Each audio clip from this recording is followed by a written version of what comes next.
Assalamualaikum warahmatullahi wabarakatuh.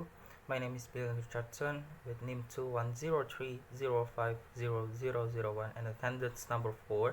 And today I'm going to show my video about culture shock and cultural conflict. Well, without wasting the time, let me begin. As you know, for us living in a new environment can be a real pain if we have no knowledge about it and its culture. It's totally different from just visiting or spending holiday in a foreign country or places. So, culture shock happens when people become anxious because they do not know how to speak the language, know the custom or understand people in daily life. People who cannot adjust themselves to the new environment or new culture may reject everything that is new to them and encourage exaggerate the positive aspects of their own culture. For many people, one of the first difference they notice when traveling to a different country is food. Well,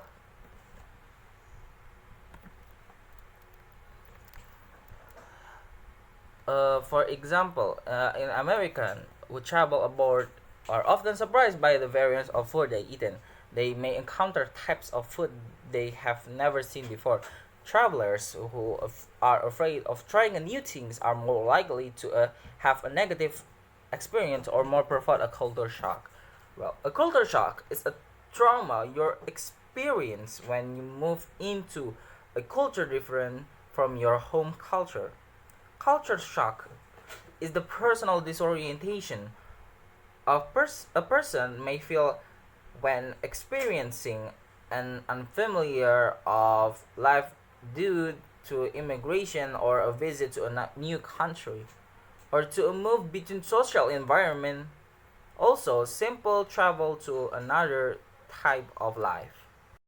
Besides language barrier, frustration, anxiety, and stress also occur whenever people can't do all the things that they are accustomed to doing in their everyday life.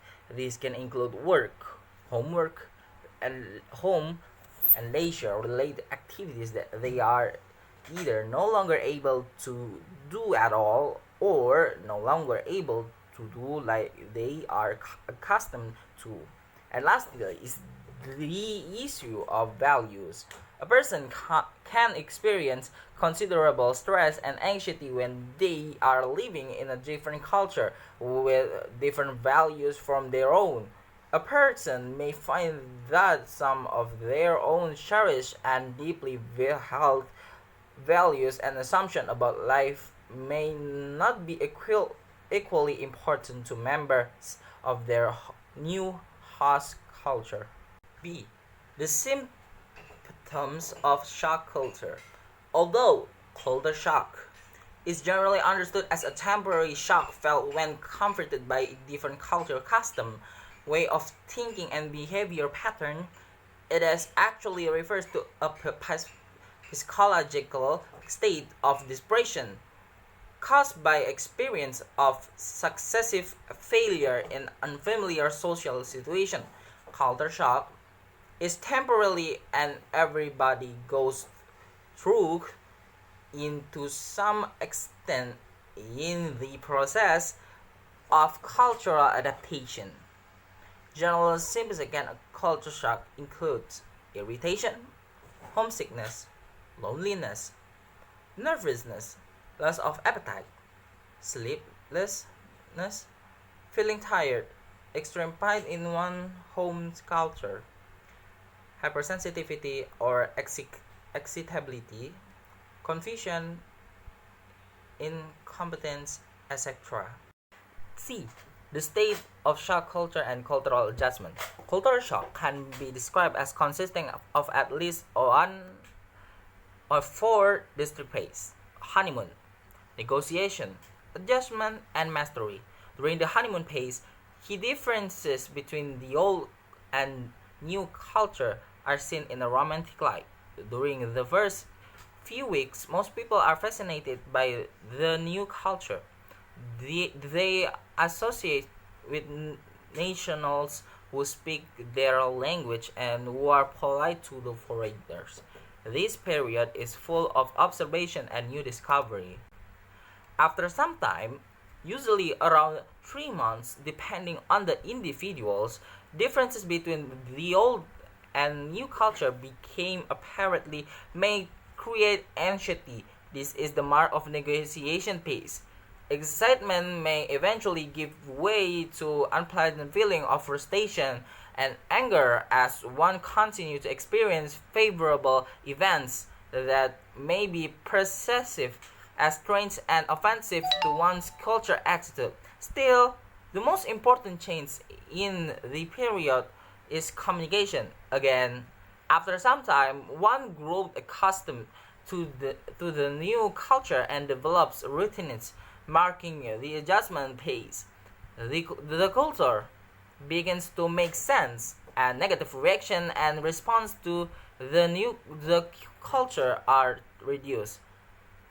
In the mastery stage, assigners are able to participate fully and comfortably in the host culture. Mastery does not mean total conversion.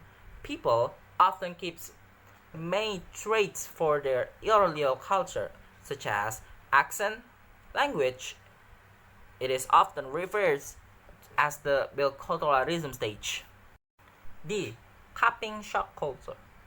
Culture shock can be prevented by striving to become more culturally relativistic and flexible in thinking and behavior. By developing a real enthusiasm for learning about the host culture and by forming real intercultural relationships. Successful cross-cultural communication is a fairly straightforward proposition. With the correct attitude, a few good cultural informants and few cross-cultural communication concepts, and sometimes spent as a participant observer, a person will quite naturally develop a repertoire of intercultural interaction skill. We come to the new topic is cultural conflict. Intercultural communication is communication between members of different culture. In intercultural communication, people will deal with different perception, attitude, and interception. Even two people from the same culture can have communication problems.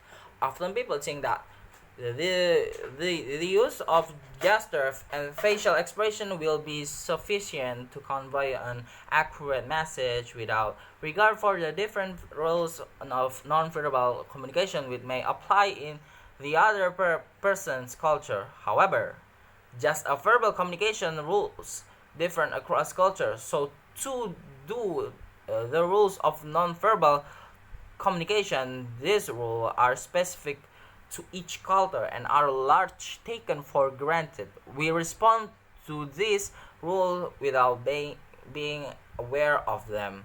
Therefore, it is important to be aware that our nonverbal communication might be insulting to others. For example, in some culture, maintaining constant eye while talking is interpreted as disrespectful. Meanwhile, other cultures see it as a sign of honesty and confidence.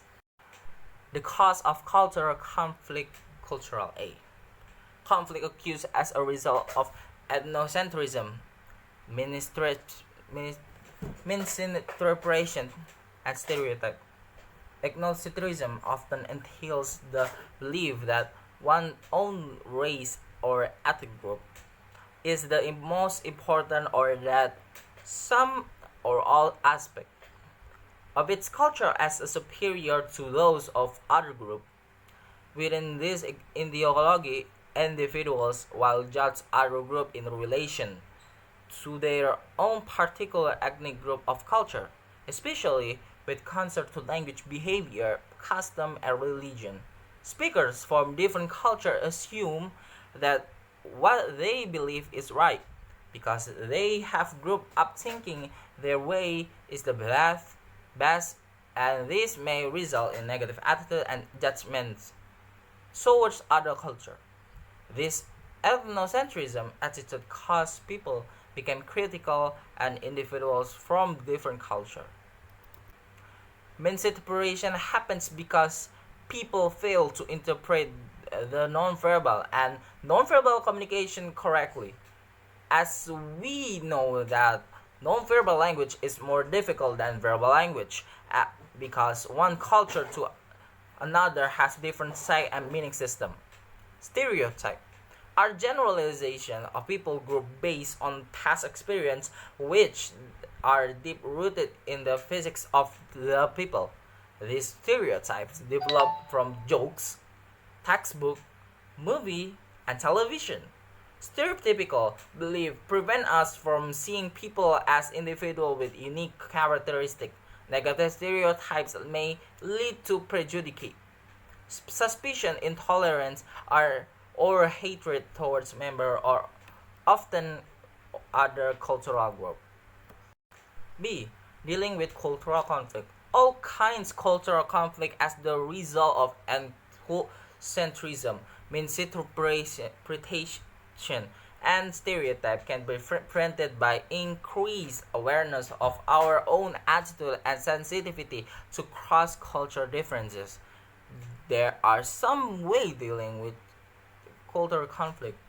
First, if we are subjected to upsetting or offensive behavior, or if you witness such a thing happening to someone else, clearly, firmly, and simply state that the behavior is upsetting. Number two, if the behavior is offensive but not threatening or aggressive, whether the person apologizing or say nothing, let it go for the first time. If the behavior is threatening or aggressive, or if the offensive behavior recurs, tell someone to follow the guideline. Number three, if we feel unable to confront the situation directly, or if we are unsure about whether or not to act upon something properly, discuss the issue with someone such as a friend, colleges, supervisor, employee advisor, or counselor. 4. No matter who is involved in the negative interaction, whether the offensive behavior is direct at us or we witness it happen to someone else, it is important that some action is taken promptly. I think that's all for my video. Thank you very much for your kind attention to watch my video, and if I have something wrong in my pronunciation and the way I bring my presentation is very not good, I'm very sorry. Wassalamualaikum warahmatullahi wabarakatuh.